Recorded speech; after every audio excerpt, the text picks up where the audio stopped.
নমস্কার বন্ধুগণ, দেবযানীস কোজি কর্নারের নতুন একটি ব্লগে আপনাদের সকলকে স্বাগত জানাই।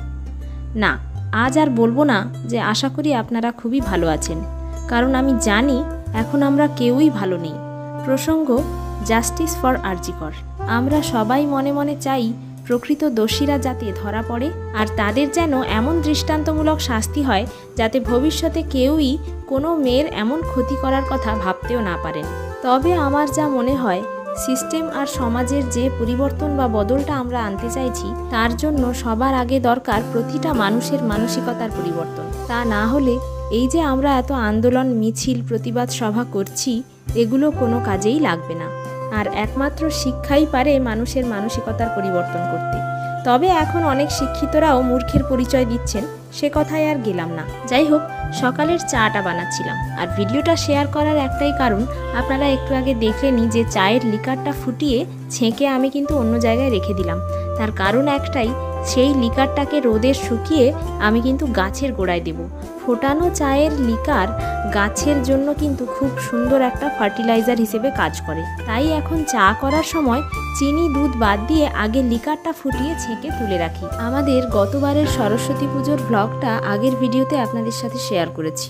সে সময় সোমের বাবা বাড়িতে ছিল আর রান্নার চ্যানেলের ভিডিওগুলো দেখে প্রায়ই বলতো, আমি বাইরে থাকলেই যত ভালো মন্দ পদ রান্না করে খাও, আর আমি বাড়ি এলে ভালো মন্দ কিছু করোই না। তাই ওর কথা শুনে ওই দিন দুধ কাতলা বানিয়েছিলাম। অনেকে এটাকে ক্ষীরোদ কাতলাও বলে থাকেন। যেমন ঝঞ্ঝাট ছাড়াই খুব সহজে রান্না করা যায় আর খেতেও খুব সুস্বাদু হয়। তাহলে চলুন রেসিপিটা আপনাদের সাথে শেয়ার করে নিই। মাছগুলোকে আগে একটু সাঁতলে তুলে রেখেছিলাম, আর সাঁতলানোর যে তেলটা ছিল সেই অবশিষ্ট তেলটা আমি এখানে কড়াইতে অ্যাড করেছি। তারপর 1 চামচ ঘি দিয়েছি। ঘিটা গরম হয়ে উঠলেই এর মধ্যে ফোড়নের জন্য গোটা গরম মশলা, শুকনো লঙ্কা, সামান্য জিরা, জায়ফল, একটা বড় এলাচ আর একটা স্টার অ্যানাইস দিয়ে ভালো করে নেড়ে চেড়ে নিয়ে তারপর আদা রসুন বাটা 1 চামচ মতো দিয়ে দিতে হবে। এরপর এই আদা রসুন বাটাটাকে ভালো করে নাড়িয়ে চাড়িয়ে কষিয়ে নিতে হবে। তবে এই পর্যায়ে গ্যাসের ফ্লেমটা লোতে রাখলে ভালো হয়, নাহলে আদাটা পুড়ে যাওয়ার সম্ভাবনা থাকে। আর মশলাটা কষানো হয়ে এলে একটা সুন্দর গন্ধ উঠবে, ঠিক সে সময় 8-10টা মতো কাজু হাফ কাপ দুধের সাথে পেস্ট করে রাখতে হবে। যেমন আমি আগের থেকেই করে রেখেছি, সেটা এখানে অ্যাড করে দেব। আর গ্যাসের ফ্লেমটা কিন্তু তখনও লোতেই রাখতে হবে, কারণ কাজুর পেস্টটা কিন্তু গরমে দিলেই ঘন হতে শুরু করে আর নিচে লেগে যাওয়ার সম্ভাবনা তাই থেকেই যায়। তাই এই পর্যায়ে একটু সাবধানতা অবলম্বন করা দরকার। যাই হোক, কিছুক্ষণ নাড়াচাড়া করার পরে কাজুর পেস্টটা একটু মন্ডমতো হয়ে আসবে আর গা থেকে তেল ছেড়ে দেবে। ঠিক এই পর্যায়ে আমরা এখানে অ্যাড করে দেব হাফ চামচ মতো জিরে গুঁড়ো আর 1 চামচ মতো ধনে গুঁড়ো, আর তার সঙ্গে 1 চামচ মতো লঙ্কা গুঁড়ো। ঝালটা এখানে আপনারা যে যেমন খান তেমন ইউজ করতে পারেন। এরপর সব জিনিসগুলোকে ভালোভাবে মিশিয়ে নিয়ে এদিক ওদিক একটু নাড়তে নাড়তেই 1 কাপ মতো দুধ এখানে অ্যাড করে দেব। যেহেতু এই রান্নাটায় আমি কোনো রকম জল ব্যবহার করছি না, তাই এখানে পরে প্রয়োজন হলে হাফ কাপ দুধ আরও অ্যাড করতে পারি। কাঁচা লঙ্কার ফ্লেভার আমার খুবই ভালো লাগে, তাই এখানে আমি 2টো চেরা কাঁচা লঙ্কা, স্বাদ মতো নুন আর টেস্টটাকে ব্যালেন্স করার জন্য অল্প একটুখানি চিনি ছড়িয়ে দিলাম। ব্যাস, এবার আর কিছু নয়, জাস্ট সব জিনিসগুলোকে ভালোভাবে একসাথে মিশিয়ে নিয়ে যে মাছগুলো আমরা সাঁতলে রেখেছিলাম সেগুলো এখানে অ্যাড করে দেব। আমি এখানে টোটাল 6 পিস মতো মাছ নিয়েছিলাম, তাই পরে আমি আবারও হাফ কাপ মতো দুধ অ্যাড করেছি। মাছগুলো দেওয়া হয়ে গেলে ঢাকা দিয়ে 4 থেকে 5 মিনিট মতো মিডিয়াম টু লো ফ্লেমে ফুটিয়ে নিতে হবে। এখন আপনাদের জন্য একটি প্রশ্ন, এই যে রান্নাটা এতক্ষণ ধরে আমি করলাম, এটাতে আমি হলুদের ব্যবহার করেছি কিনা সেটা আপনারা আমাকে কমেন্টে জানাতে পারেন। 4-5 মিনিট মতো ফুটিয়ে নেওয়ার পর একটু কাস্তুরি মেথি রোস্ট করে হাতে গুঁড়ো করে ওপর থেকে ছড়িয়ে দেবো। এরপর মাছগুলোকে এপিট ওপিট ভালো করে উল্টে নিয়ে 1 মিনিট মতো ফোটাবো। তারপর অল্প একটুখানি গরম মশলা ওপর থেকে ছড়িয়ে নিলেই রেডি হয়ে যাবে আমাদের ক্ষীরোদ কাতলা বা দুধ কাতলা। তো আমার এখানে রেসিপিটা রেডি হয়ে গেছে, যার জন্য আমি এখন গ্যাসের ফ্লেমটা বন্ধ করে দিচ্ছি। আর এরপরে আমি এটাকে সার্ভ করে নিচ্ছি একটা সাদা প্লেটের মধ্যে। দুধ কাতলার রেসিপিটাতে কিন্তু খুব বেশি একটা ঝঞ্ঝাট নেই, তাই আপনারা অবশ্যই এটা বাড়িতে ট্রাই করবেন আর পরে আমাকে এসে জানাবেন যে এই রেসিপিটা আপনাদের কেমন লেগেছে। এই রেসিপিটা অ্যাকচুয়ালি আমি ঠাকুরবাড়ির রান্না থেকে কালেক্ট করেছিলাম। যাই হোক, এখন তো আমার রান্না প্রায় শেষ, আর চলুন তাহলে খেতে বসে যাওয়া যাক। আর খেতে বসে সোমের বাবা এটা খেয়ে কি বলেছিল চলুন একবার শুনে নিই। হ্যাঁ, আমার ছেলে বলে দিয়েছে। আমি ছেলেকে জিজ্ঞাসা করিনি, ছেলে খেয়েছে আগে। আমি আগে অনেকবার রান্না করেছি, ভাইও খেয়ে বলেছিল ভালো হয়েছে। তুমি বলো কেমন হয়েছে? হ্যাঁ, ভালো হয়েছে। তুমি এটা করছো মানে আমি পরে যদি অস্বীকার করি যে খাইনি বলে আর কি। হ্যাঁ, আমি ওই জন্য ভিডিওটা করে রেখে দিচ্ছি, পরে বলতে পারবে না যে ভালো হয়নি। হ্যাঁ, কারণ তখন আমি বলবো তখন তো বেশ চেটে ফুটে সাফ করে দিয়েছিলে। বুঝেছি।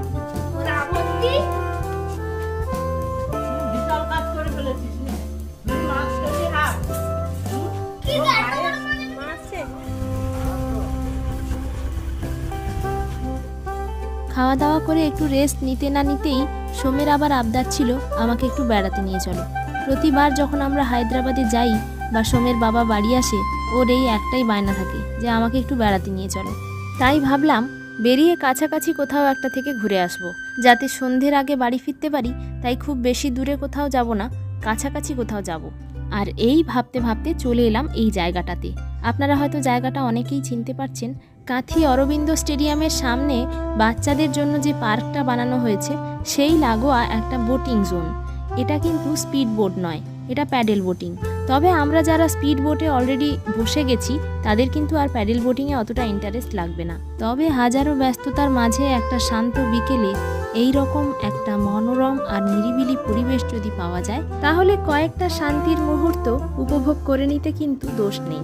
চারিদিকে জল, মাঝখানে আমরা, আর জলের চারদিকে গাছপালা, আর একদিকে পড়ন্ত বিকেলের সৌন্দর্য। একটু স্বস্তি, একটু শান্তি, একটু নিরিবিলি।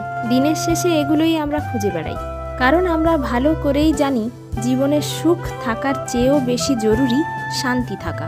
যাই হোক, চলুন এবার আমাদের বোটিংটা প্রায় শেষ হয়ে এলো। ছেলেটাকে একটু সামনের পার্কটা থেকে ঘুরিয়ে আনি।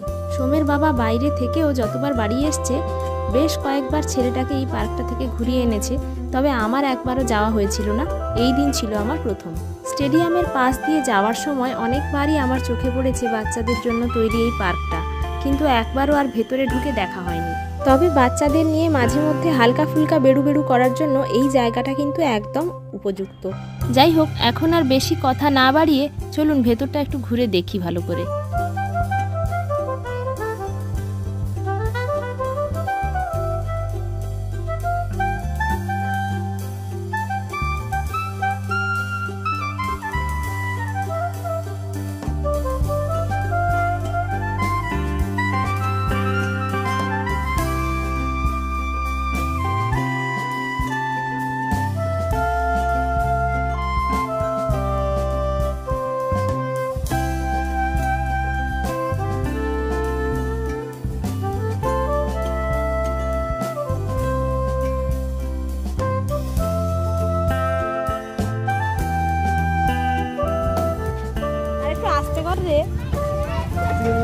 হয়ে গেছে এদের তোমাদের খেলা।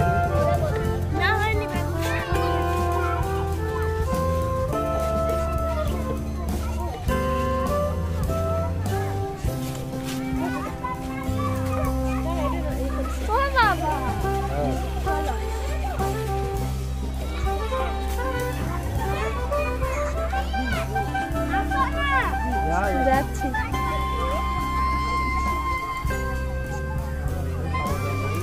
রামকৃষ্ণ সব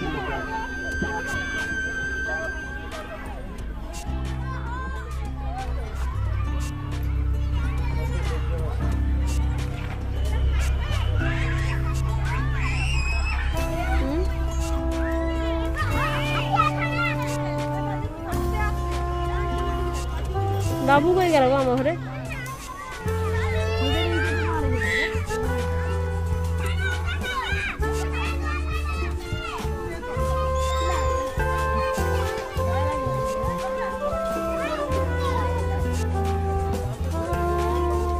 অনেক উপরে উঠে যাচ্ছে দেখো।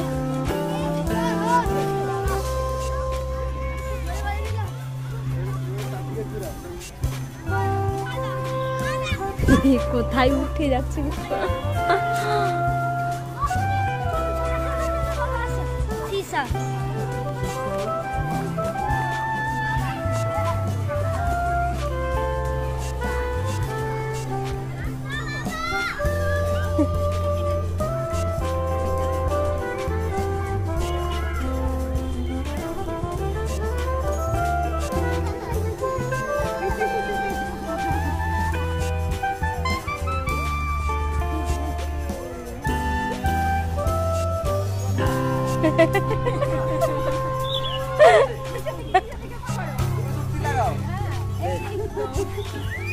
আরে কিচ্ছু হবে না।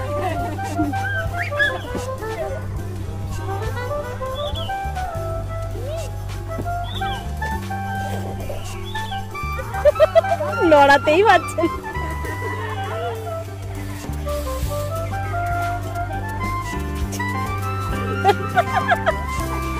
তুলতেই পারবি না তুই। পার্কটা আমাদের ঘুরে দেখা হয়ে গেছে। এখন আমরা পার্কটা থেকে বাইরের দিকে বেরিয়ে চলে যাচ্ছি। যাওয়ার পথে এই যে ফুল গাছগুলো লাগানো আছে দেখুন, ফুল আর ফুল গাছ আমার বরাবরই দুর্বলতা, তাই এদের দেখে আর ছবি ভিডিও না নিয়ে পারলাম না। বাবার সাথে ক্রিকেট খেলবে বলে বাড়ি থেকে সোম ব্যাট আর বলটাও নিয়ে এসেছিল সঙ্গে করে, তাই বাড়ি যাওয়ার আগে একবারটি স্টেডিয়ামে ঢুকে পড়েছি। সেখানে বাবা ছেলের চলছে ক্রিকেট খেলা। সঙ্গে পাশের বাড়ির একজন কাকুর সাথেও দেখা হয়ে গিয়েছিল, সেও এসে যোগ দিয়েছে ওদের সাথে। ওদের খেলা হয়ে গেলে আমরা বাড়ির দিকে ফিরবো। যাই হোক, চলুন তাহলে আজকের ভিডিওটা এখানেই শেষ করছি। দেখা হচ্ছে খুব শিগগির নতুন একটা ভিডিও নিয়ে। ততক্ষণ আপনারা সকলেই সুস্থ থাকবেন, ভালো থাকবেন। আর ভিডিওটা ভালো লেগে থাকলে একটা লাইক আর চ্যানেলটাকে সাবস্ক্রাইব করে নেবেন। আর মনে রাখবেন, জাস্টিস পাওয়ার জন্য প্রতিবাদটা আমাদের চালিয়ে রাখতে হবে, দমে গেলে চলবে না। #We want justice right now।